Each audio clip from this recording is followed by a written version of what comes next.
नमस्कार। आज हम एक बड़े दिलचस्प स्रोत पर बात करने वाले हैं। ये स्कूल के दिनों की जो भावनाएं होती हैं, जो सामाजिक स्थितियां बनती हैं, उनसे जुड़ी सलाह देता है। हाँ, नमस्कार।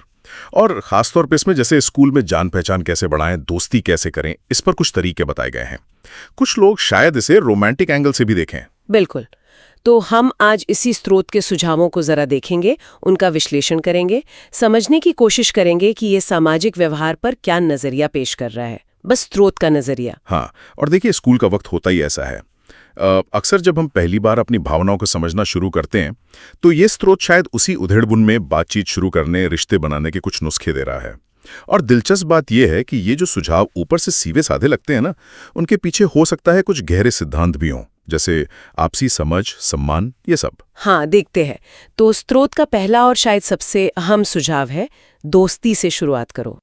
मतलब किसी से भी रिश्ता बनाने से पहले उसको जानो, एक सामान्य बातचीत, एक तालमेल बिठाओ। हाँ। ये थोड़ा ज्यादा सीधा साधा नहीं लगता? लगता तो है ना, पर शायद इसकी सादगी में ही बात है। दोस्ती पर जोर देना शायद ये दिखाता है कि स्रोत एक ऐसे रिश्ते की तरफ इशारा कर रहा है जो सिर्फ बाहरी आकर्षण पर नहीं टिकता, बल्कि आपसी समझ पर, सहजता पर, भरोसे पर एक मजबूत नींव की तरह। सही कहा, नींव। इसके बाद स्रोत कहता है कि क्लासरूम का माहौल इस्तेमाल करो। अच्छा, कैसे? जैसे पढ़ाई में मदद मांग ली या कर दी। हाँ। नोट शेयर कर लिए। हाँ। या कोई स्कूल प्रोजेक्ट है तो साथ काम करने का मौका ढूंढ लिया। ये तो काफी प्रैक्टिकल लगता है। हाँ, बिल्कुल प्रैक्टिकल है।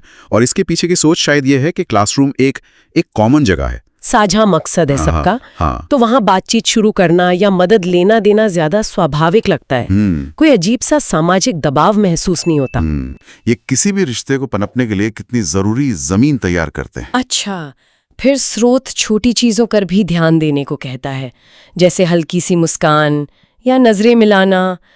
क्या सच में इन छोटी छोटी बातों से कोई फर्क पड़ता है? मनोवैज्ञानिक रूप से देखें तो हाँ, बहुत फर्क पड़ता है। ये गैर मौखिक संकेत होते हैं, नॉन वर्बल क्यूज इन्हें कहते हैं। मुस्कान दिखाती है कि आप मिलनसार हैं, अप्रोचेबल हैं। और नजरें मिलाना, घूरना नहीं, बस नजरें मिलाना, वो आत्मविश्वास दिखाता है, ईमानदारी दिखाता है। अच्छा। ये छोटी चीजें बिना कुछ कहे ही सामने वाले को सहज महसूस करा सकती हैं और बातचीत का दरवाजा खोल सकती हैं, है ना? हाँ, बात तो सही है।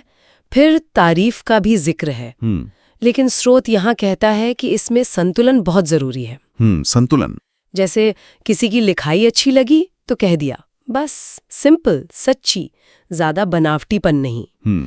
इस संतुलन का क्या मतलब है, क्या महत्व है? देखिए, संतुलन यहाँ सबसे अहम है, कुंजी है।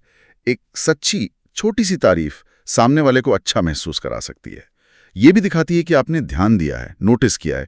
लेकिन अगर तारीफ जरूरत से ज्यादा हो या बनावटी लगे तो वो चापलूसी लगती है। हाँ, वो तो है। और उससे भरोसा बनने की बजाय कम हो सकता है। तो ये ईमानदारी और दिखावे के बीच का जो महीन सा धागा है ना, स्रोत शायद उसे पकड़ने की कोशिश कर रहा है। ये सब बातें तो ठीक हैं अपनी जगह, लेकिन एक चीज जो स्रोत में सबसे ज्यादा उभर कर आती है वो है सम्मान, रिस्पेक्ट। हाँ। स्रोत तो यहां तक कहता है कि इस उम्र में परिपक्वता दिखाना, मैच्योरिटी दिखाना, वो सबसे आकर्षक गुण हो सकता है। ये काफी गहरी बात लगी मुझे। बिल्कुल। और शायद यही इस पूरे स्रोत का सार है। सम्मान, ये किसी भी स्वस्थ मानवीय रिश्ते की आत्मा है, चाहे वो स्कूल में हो, घर पर हो, काम पर हो, कहीं भी। सही। जब स्रोत परिपक्वता की बात करता है तो उसका मतलब शायद यही है कि हम दूसरों की भावनाओं का, उनकी सीमाओं का आदर करें। ये किसी को इम्प्रेस करने या पाने की कोशिश से ज्यादा एक अच्छा, एक समझदार इंसान बनने की बात है। और स्रोत की आखिरी लाइन भी कुछ ऐसी ही है। लिखा है, अगर दिल साफ है तो फीलिंग्स अपने आप समझ आ जाती हैं। हाँ। ये तो बिल्कुल किसी कहानी के नैतिक उपदेश जैसा लगता है, moral of the story type. हाँ, और ये सीधा सीधा ईमानदारी और नेक नियत की तरफ इशारा करता है। मतलब अगर आपकी मंशा सही है, आप सच्चे हैं, तो रिश्ते अपने आप सही दिशा में बढ़ते हैं। शायद यही कहना चाह रहा है स्रोत, कि बाहरी तरीकों से ज्यादा जरूरी है अंदर की सच्चाई, वो सम्मान का भाव। ये एक तरह से चरित्र के महत्व को दिखाता है। तो कुल मिलाकर ये स्रोत स्कूल में सामाजिक रिश्ते बनाने के लिए क्या कह रहा है? दोस्ती से शुरू करो, क्लासरूम जैसे माहौल का सही इस्तेमाल करो, छोटी सकारात्मक बातों पर ध्यान दो और सबसे बढ़कर आपसी सम्मान रखो और नियत साफ रखो। बिल्कुल। और ये याद रखना जरूरी है कि ये सिर्फ इस स्रोत में दिया गया एक नजरिया है। निश्चित रूप से। और यहीं पर हम अपने श्रोताओं के लिए एक विचार छोड़ सकते हैं। क्या ये सिद्धांत जैसे दोस्ती, एक दूसरे की मदद, सम्मान, ईमानदारी, साफ दिल, क्या ये सिर्फ स्कूल के संदर्भ में या रोमांटिक रिश्तों के लिए ही मायने रखते हैं? या फिर जीवन के हर मोड़ पर, हर रिश्ते में, चाहे वो परिवार हो, दोस्त हो या काम की जगह हो, क्या यही सिद्धांत अच्छी बातचीत और मजबूत रिश्तों की बुनियाद नहीं होते? सोचने वाली बात है। हाँ, इस पर सोचिएगा जरूर।